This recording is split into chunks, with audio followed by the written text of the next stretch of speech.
直接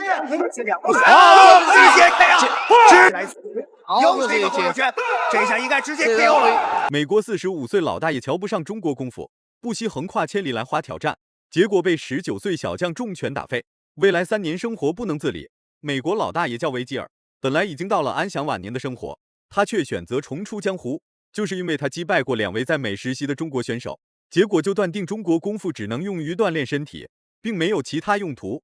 中国小将修鹏程首当其冲，面对这个顽固不化的老顽童，19岁小伙决定必须给他上一课。看来等会儿美国小老头就要遭老罪了。话就不多说了，来让我们欣赏一下修鹏程是如何修理45岁老大爷的。请长按3秒点赞，比赛开始。身高是非常的高，而且是特别的灵活。但是美国选手维吉尔，从他之前的比赛来看，这名选手是一位真正的拼打型的选手。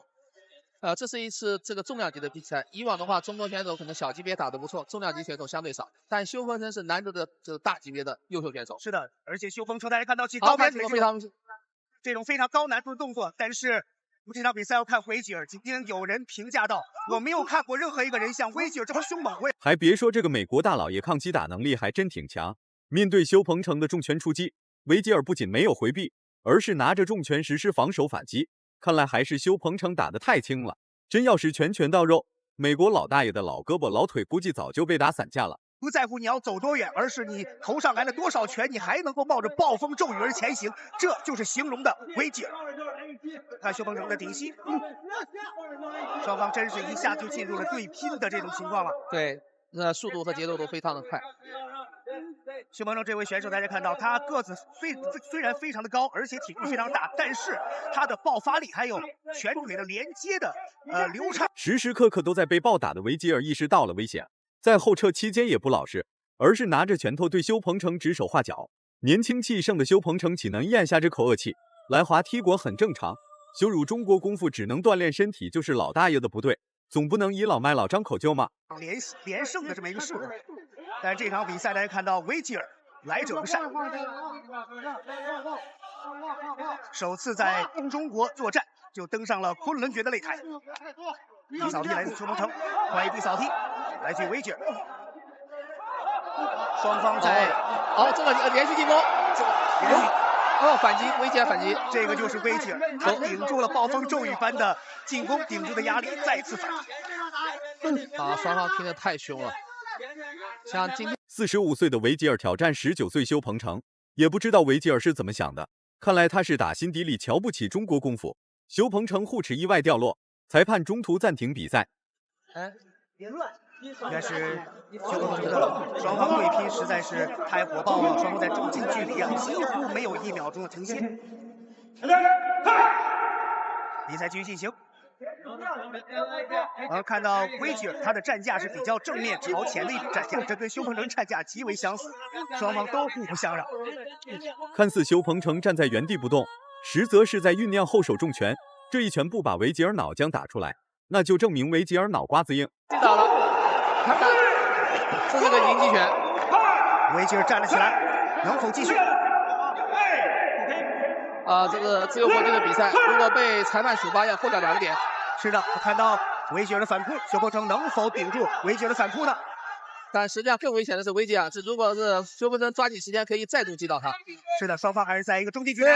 45岁老大爷来华挑战，本来就是一个让人笑掉大牙的笑话，结果擂台上还被修鹏程暴揍了一顿，这不就是明摆着搬起石头砸自己的脚？是的。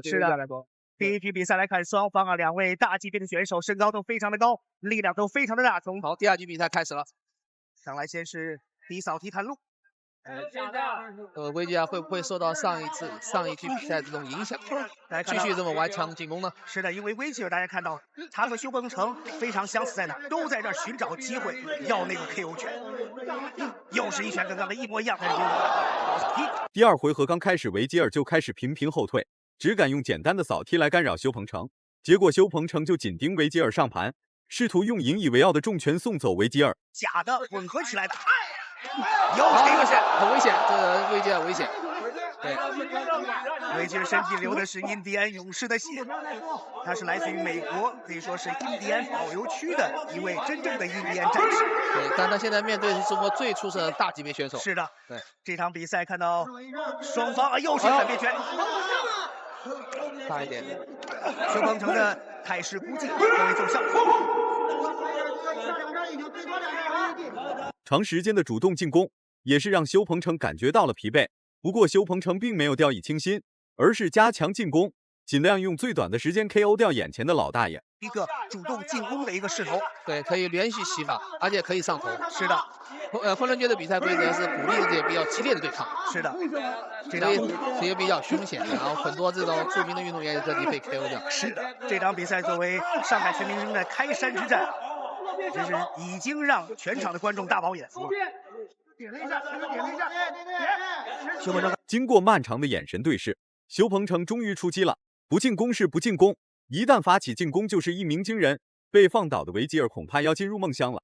短暂的昏迷，不知道他有没有看到他逝世已久的太奶。维吉尔能不能？裁判终止了比赛，这是对运动员的保护，非常漂亮的一个重击。而且这场比赛，修鹏程已经不需要证明再多了，因为他 KO 的是一位比卡夫基纳利超强的美国印第安战士。